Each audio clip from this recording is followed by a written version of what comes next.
बरकत दोस्तों 19/8/2025 बूरेवाला दी सब्ज़ मंडी जनाब अंब सेल हो रहा जी। वाइट लेड चौंसा जनाब 300 रुपए किलो आज रेट सेल हो रहा जनाब। बेहतरीन किस्म का अंब है जी। यह वाली सुंदर खानी अंगूर है जनाब 500 रुपए किलो मंडी सेल हो रहा है जी। सुंदर खानी अंगूर 500 रुपए किलो।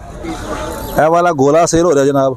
यह गोले की पेटी जनाब सेल हो रही जनाब। पेटी तकरीबन अज की रेट लगे जी पेटी का जी? अज 2400 रुपये पेटी का रेट लगे जनाब। 300 रुपये 350 गोला सेल होता जी मंडी में।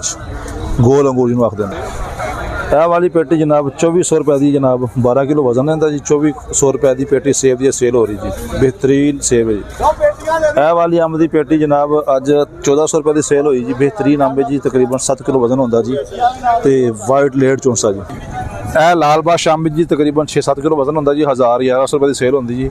बेहतरीन अंब जी देख लो। लाल बादशाह मिठा अंब होता जी। यह वाला आड़ू बेहतरीन स्पैशल आड़ू जी 850 रुपये की पेटी सेल हो रही जी मंडी में।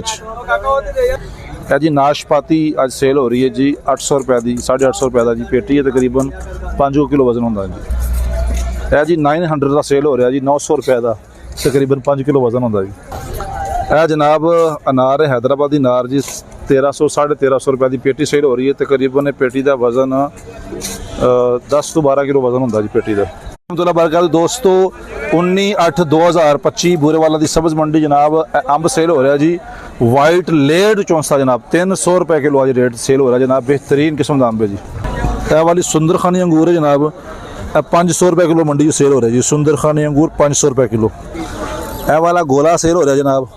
यह गोले की पेटी जनाब सेल हो रही जनाब। पेटी तकरीबन अज की रेट लगे जी पेटी का जी? अज 2400 रुपये पेटी का रेट लगे जनाब। 300 रुपये 350 गोला सेल होता जी मंडी में।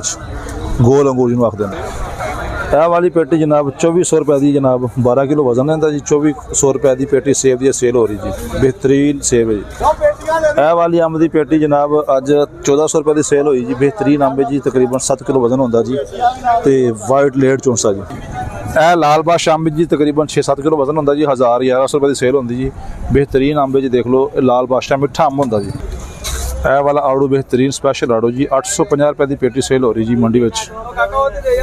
यह जी नाशपाती अज सेल हो रही है जी 800 रुपये की 850 रुपये का जी पेटी है। तकरीबन 5 किलो वजन होता जी। यह जी 900 का सेल हो रहा जी 900 रुपये का तकरीबन 5 किलो वजन होता जी।